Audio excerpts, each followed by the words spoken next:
السلام عليكم ورحمة الله وبركاته. أهلا بيك في فيديو جديد. في الحلقة دي هنكمل الدرس الثالث من الوحدة الثانية للصف الثالث الثانوي، واللي بنتكلم فيه تحديدا عن exprimer les quantités، التعبير عن الكمية. in quantité بمعنى كمية، ويمكن التعبير عن الكمية بشكل précis محدد، أو يمكن التعبير عنها بشكل imprécis غير محدد. أولا in quantité précise، كمية محددة.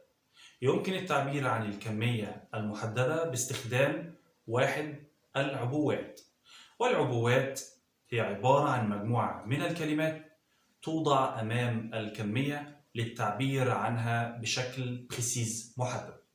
ومن العبوات مثلا un pot d'eau apostrophe بمعنى برطمان ماء، un verre d'eau apostrophe بمعنى كوب ماء، un morceau d'eau apostrophe بمعنى قطعة من، un litre d'eau apostrophe بمعنى لتر من، un gramme d'eau apostrophe بمعنى جرام من، un kilo d'eau apostrophe بمعنى كيلو من، une tranche d'eau apostrophe بمعنى شريحة من، une bouteille d'eau apostrophe بمعنى زجاجة من أو عبوة من، une tasse d'eau apostrophe بمعنى فنجان من.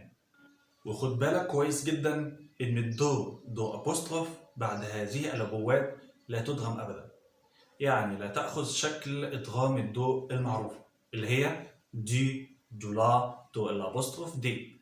خلاص اتفقنا ان بعد هذه العبوات الدو لها شكلين، يا اما دو وياتي بعدها الاسم بادئ بحرف ساكن، او دو apostrophe وياتي بعدها الاسم بادئ بحرف متحرك. زي مثلا je voudrais une bouteille de lait. je voudrais أنا أريد une bouteille زجاجة أو عبوة de من lait الحليب. مثال آخر il boit une tasse de café. il boit هو يشرب une tasse فنجان de من كافي القهوة. مثال آخر il mange un morceau de gâteau. elle mange هي تأكل un morceau قطعة de من gâteau من الجاتو. مثال آخر j'achète un kilo d'orange. j'achète un kilo d'orange. أنا أشتري كيلو من البرتقال. 2. ويمكن التعبير عن الكميات بشكل محدد أيضا باستخدام الأعداد، زي مثلا je veux 2 sandwichs. je veux 2 sandwichs. أنا أريد 2 ساندويتش 2 ساندويتش. مثال آخر il prend 3 pommes. il prend هو يتناول 3 pommes تفاحات. ثانيا in quantité imprécise، كمية غير محددة.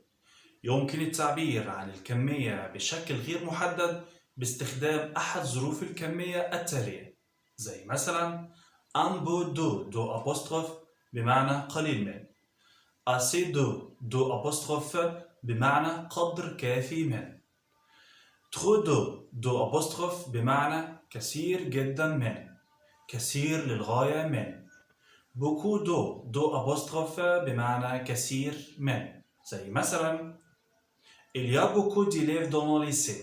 il y a beaucoup d'élèves dans le lycée. يوجد الكثير من التلاميذ في المدرسة. مثال آخر il prend assez de bananes. il prend assez de bananes. هو يتناول قدر كافي من الموز. ولاحظ جيدا أن دو apostrophe بعد ظروف الكمية لا تدغم، إما أن تصبح دو ويأتي بعدها الاسم بادئ بحرف ساكن، أو دو apostrophe ويأتي بعدها الاسم بادئ بحرف متحرك. ملحوظة مهمة جدا، يمكن حذف دو apostrophe من ظروف الكمية في الحالات التالية. أول حالة إذا جاء ظرف الكمية في نهاية الجملة.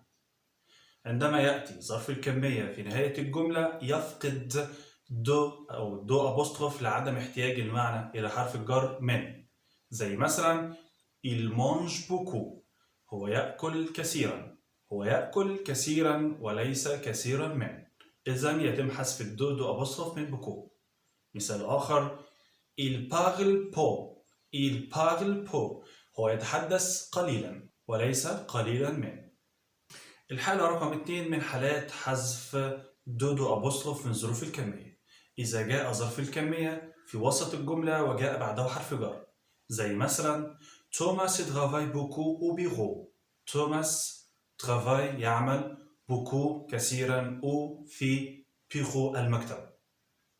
جاء بعد ظرف الكمية بوكو حرف الجر أو، فبالتالي نحذف الدو لعدم احتياج المعنى إلى حرف الجر دو بمعنى من. الحالة الثالثة في وجود الضمير الشخصي on في الجملة. عند وجود الضمير الشخصي on في الجملة تفقد ظروف الكمية الدو أو الدو أبوستروف، زي مثلا des fruits et le mange assez toute la journée. des fruits الفواكه et le mange هو يأكل منها assez قدر كافي toute la journée طوال اليوم. جاء الضمير الشخصي on في الجملة، فبالتالي تم حذف الدو أبوستروف من ظرف الكمية assez بمعنى قدر كافي من.